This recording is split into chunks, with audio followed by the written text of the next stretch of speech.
আসসালামু আলাইকুম রহমতুল্লাহ বরাকাতু। আলহামদুলিল্লাহ ওসসালাতু ওয়াসসালামু আলা রাসূলিল্লাহ বাদ।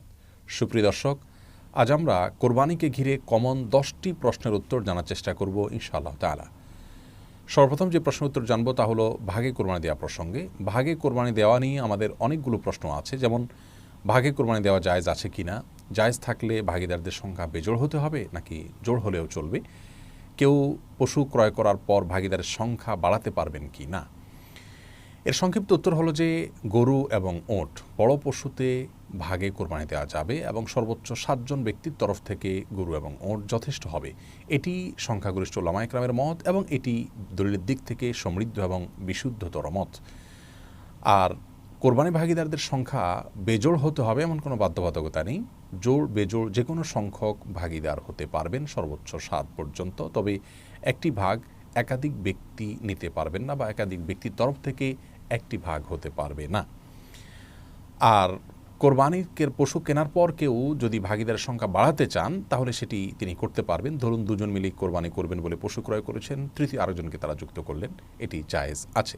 দ্বিতীয় প্রশ্ন হলো জবের সময় যাদের পক্ষ থেকে কোরবানি করা হচ্ছে তাদের নামের তালিকা পাঠ করা আবশ্যক কিনা। এর সরল এবং সহজ উত্তর হলো এটি জরুরি কিংবা আবশ্যক নয়। তবে যদি কেউ করতে পারেন তাহলে সেটি ভালো, মুস্তাহাব।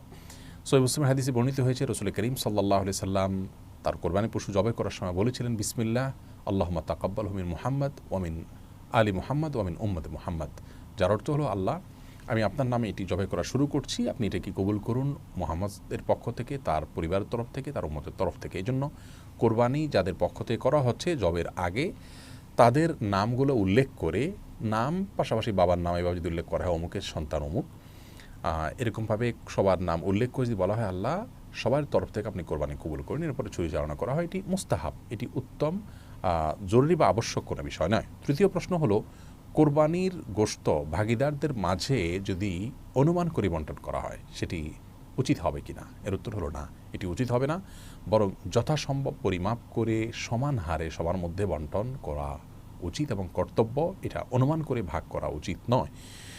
4 নম্বর প্রশ্ন হলো গোশত কয় ভাগ করতে হবে, 3 ভাগ করা আবশ্যক কিনা। এর উত্তর হলো যার যার ভাগের গোশতকে তিনি 3 ভাগে বিভক্ত করে বন্টন করা বা ব্যবহার করা এটি মুস্তাহাব। 1 ভাগ নিজের জন্য, 1 ভাগ আত্মীয় স্বজন প্রতিবেশী তাদের জন্য, এমনকি যিনি কোরবানি করেছেন এমন কাউকে উপহার হিসেবে পাঠানো যেতে পারে।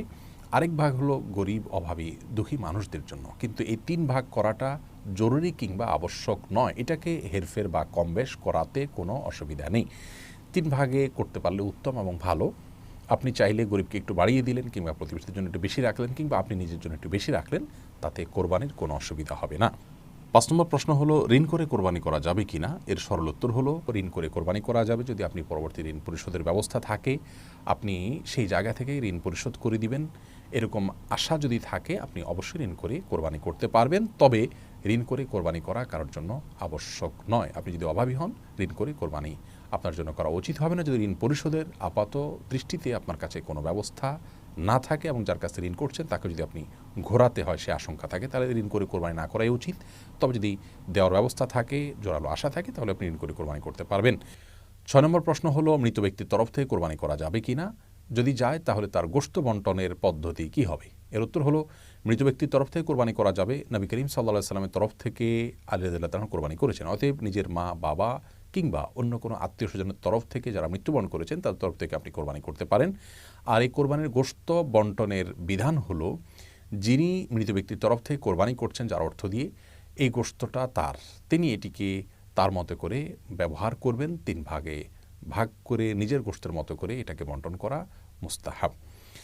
আর যদি কোনো ব্যক্তি মৃত্যুর আগে ওসিয়ত করে যান কোরবানির জন্য তাহলে সেই কোরবানি গোশত আবার সম্পূর্ণটুকু দান করে দেবে গরিবদেরকে। এটা তার ওসিয়ত যারা প্রতিপালন করেছেন তাদের হক নয়, এটা গরিবের হক।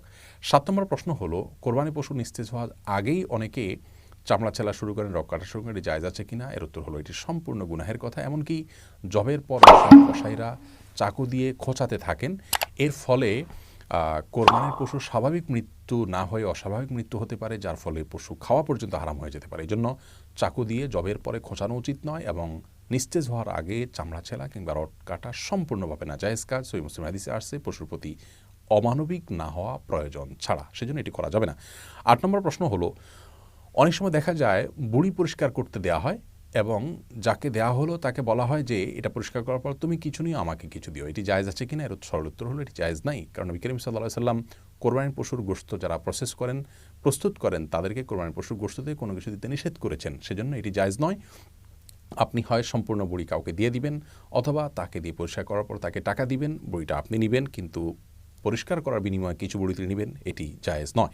৯ নম্বর প্রশ্ন হলো অমুসলিমকে কোরবানি গোশত দেওয়া যাবে কিনা? উত্তর হলো অমুসলিমকে কোরবানি গোশত দেওয়া যাবে, কোনো নিষেধাজ্ঞার ব্যাপারে নাই। ১০ নম্বর প্রশ্ন হলো কোরবানি গোশত কতদিন রেখে খাওয়া যাবে, ফ্রিজে রেখে খাওয়া যাবে কিনা? এর উত্তর হলো যে কোরবানি গোশত ফ্রিজে রেখে খাওয়া যাবে এবং কতদিন রেখে খাবেন এটি একান্তই আপনার ব্যাপার। এক্ষেত্রে শরীয়ত কোনো সীমানা নির্ধারণ করে দেয়নি যে এর মধ্যে কোরবানি গোশত খেয়ে শেষ করতে হবে। আল্লাহ তাআলা আমাদের সকলকে প্রতিটি ইবাদত সঠিক এবং শুদ্ধরূপে সম্পাদন করার তৌফিক দান করুন। আসসালামু আলাইকুম ওয়া রাহমাতুল্লাহি ওয়া বারাকাতুহু।